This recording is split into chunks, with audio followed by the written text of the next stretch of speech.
One Christmas I remember, it was 1949. The miners, they were angry when they came up from the mine.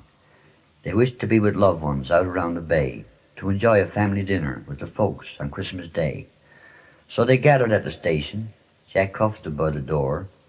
All around the town of BUCHANS you could hear the miners roar. We figured there'd be trouble, so to the station all hands hied, to see just what would happen if old Thomas they defied.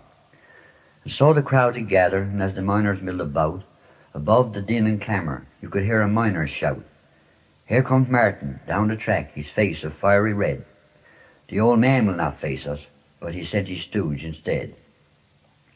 Martin jumped upon the stand and began to make his plea. "Mr. Thomas has some news for you, so listen now to me. Down at mess hall number 1 there's turkey there galore, plum pudding, all the dressing, you couldn't ask for more."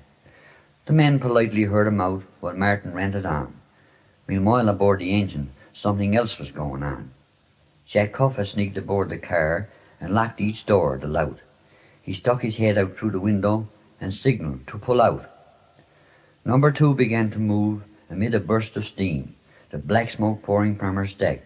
The whistle gave a scream. The men jumped right off the stand and grabbed the baggage car. They clung to doors and railers, but they didn't get too far. Most of them fell in the snow down near the storage shed. Some of them lay motionless. We thought that they were dead. The strongest and the boldest, they must have had some nerve, stayed till they crossed the trestle, fell off a tin can curve. That evening, just at twilight, in remorse they turned about and converged upon the mess hall where bloody hell broke out. Drumsticks and plum pudding were hurled upon the floor. Martin got one in the gob when he came in the door.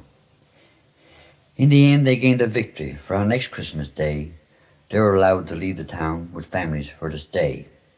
Jack Cuff got off quite easy, but Martin had quite a shiner. We guess they learned a lesson. Don't face an angry miner.